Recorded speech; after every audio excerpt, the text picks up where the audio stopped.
Hi, this is Jack Weston for ESEAnews.com here in Cologne, Germany for the ESL 1 CSGO Championships. Joining me this time is Pimp from Copenhagen Wolves. First and foremost, welcome to Cologne. Thanks. How's the trip?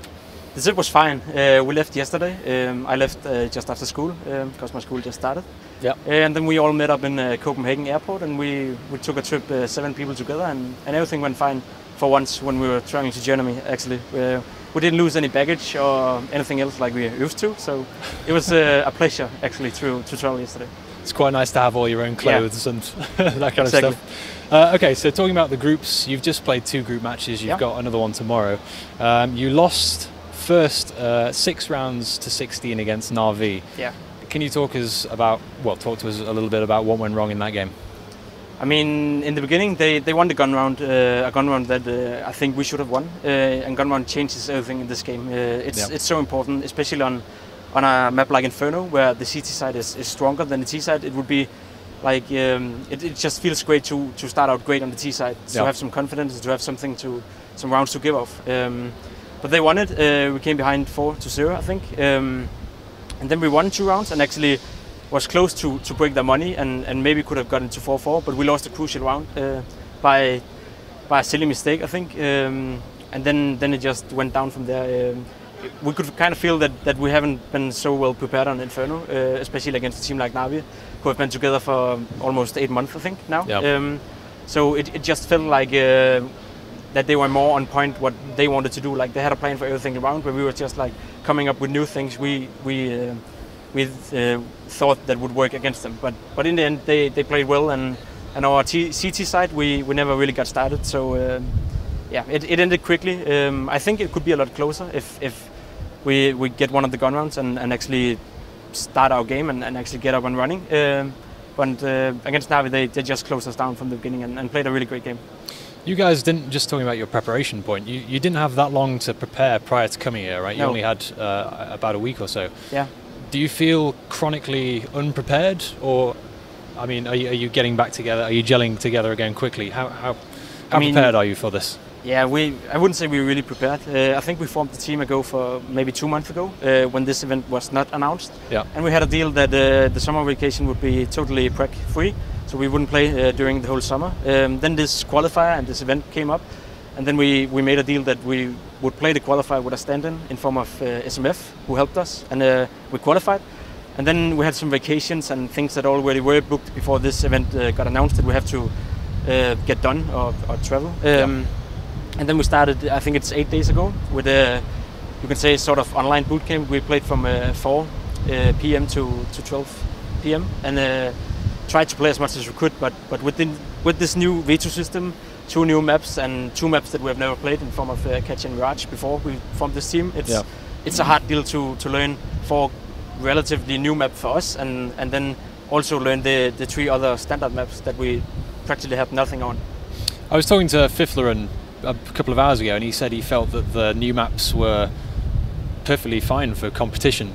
At G3 2 weeks ago, I was talking to another player who said, I think it was Zifnix, who said that they weren't very competitive. How do you feel about the new maps? Cobblestone is not ready for competitive play.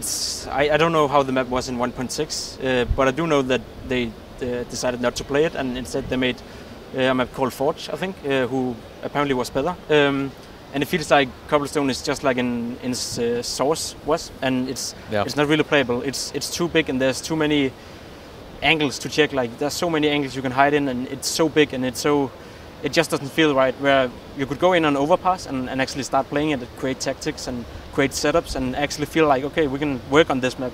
It's not too big. There are some gaps you need to cover, and there are some chances you have to take and stuff like that. It's not like on Cobblestone where you just have to take 100% chances. Either they go here or either they go here, and if not, then we lose the round. So you still think Cobble is very CT-sided in that case? Yeah, it is. Yeah. And it just doesn't feel right to play. There are too many angles and too many weird spots, and yeah, it doesn't feel good at all, compared to Overpass at least. Right, well, do you at least feel, I mean, Anders and Semler, while you were playing that game, were talking about the veto system and the fact that maybe having these 2 new maps, because it extends the veto, meant that you guys were playing more random maps. Yeah. Because usually, I mean, at these events, the map pool is usually pretty small, right? Do you feel that maps like Cache and things like that are going to be played more because of the wider veto? I mean, it will be because it's random. Like you have 3 maps left, and then Valve apparently just picked the random map, and then you have to play it. Like, of course, Inferno wouldn't get picked. Like when there's a 33% chance for it getting picked. So I guess it's a good idea to maybe make that veto system, but doing it together with going all in on 2 new maps doesn't fit together at all. I could see the idea work if it maybe was Tuscan or a new train that people actually knew, or maps like you already know. Then I could see the veto system maybe work out. But then again, you still have to be prepared on 6 maps going into the playoff, because you can only have 1 veto in a best of 3 match because of the random draw. Yeah. So it makes it really hard for new teams like us, because you have to be prepared on 6 maps instead of sometimes just 3, and for the playoff 4 maps. Now it's apparently 6 maps, and 2 of them are completely new. So I wouldn't say it's an advantage for any new teams, because they would have so much work to do in a short amount of time like we have. Yeah, it sounds like a very steep learning curve, yeah. Yeah. Okay, so that was the Na'Vi game.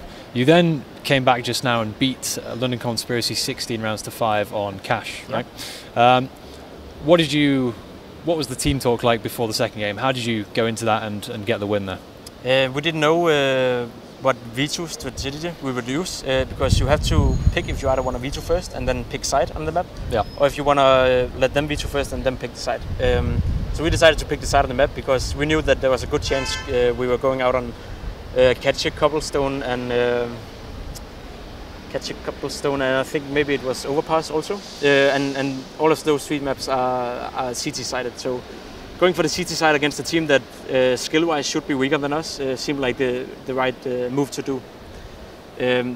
Besides that, we didn't really have a big discussion about what to do. We took a little chance by removing Inferno. We lost big on it to Na'Vi, but their best map is Inferno, so we wouldn't let them have the 33% chance to actually get Inferno against us. Yeah. So we took a little chance, but it seemed fine and it worked out. You say that you think London Conspiracy are less of a skill-based team than you. Yeah.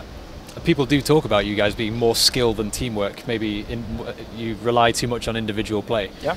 Do you think that's fair? It's fair to say now, yeah, because we haven't had time to practice. But Glaive's team, our caller, is usually based on team play and not on individual skill. Our old team, Western Wolves, who we did really well with and became a top 3 team in the world at a point, we were only relying on team play. Like we had Nico and sometimes me, who could step up and make the big facts, and then we just relied on the teamwork for the rest of the games, and that worked out fine for us. Now we have Cajun and Kerrigan instead of MSL and Nille compared to the old lineup, and those are better skilled players than both MSL and Nille. So now we can both play on the individual skill, but when we get the time to actually get home and maybe got a month practice before an event, I think we will rely just as much on team play. I can understand people say that we are skill heavy team now, because we can't really make teamwork work on just 8 days with 6 new maps. It doesn't just work. No, of course. Well, let me talk about the map you've got tomorrow in that case, or the match. You're going to be playing either Na'Vi or LDLC tomorrow, in kind of the upper bracket of the group, which is a strange format. Who would you rather play? Who do you have the best chance against of those 2? I think when Na'Vi are on their best day, I think they're a better team than LDLC. On the other hand, I would actually say I would play Na'Vi again, because we kind of know what they stand for, and in the game on Inferno, we didn't feel them playing like superior to us. We didn't feel like there's nothing for us to do. It was just like the small things we needed all the time, and a day break to tomorrow, we can fix some of those small things, and we can maybe hit the shot that we didn't hit today against them, and then it will suddenly be the other way around. As for LDLC, I think we maybe, I don't know. We played them last major at EMS Katowice. Yeah. And we should have won. We were leading 9-3 on Terror side on Inferno, but then we crumbled with the 3D Max team. So we know we can beat them. But since Katowice, they've become so much better, and I actually rate them as a top 5 team on their best days. So it's 2 really good teams that we can meet out tomorrow, and I think it will more depend on the day and maybe the veto process. It can be random what map we end out on playing, and I know there are some maps that we would fit better against LDLC than Na'Vi, and vice versa.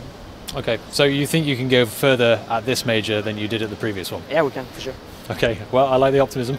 I'm aware your teammates are probably waiting for you, so I will let you go. Before you do, did you want to go through shout-outs? Yeah, beforehand? Sure. Thanks to Copenhagen Wolf for believing in our project. We kind of informed them from the beginning about how it would go with the vacations and the preparation for this event, and they were all fine with it. So thanks to them and their sponsors, SteelSeries, Complete, Ubuntu, and Cooler Master, who also are here. So go check them out in the area if you're at Gamescom, and then thanks. Yeah, and if you have any fans, before the interview, Pimp was approached by random Counter-Strike fans who had won skins. So I guess if there's anybody here at the event and they've won skins because of these guys, come and say hi to you, right? Yeah, sure.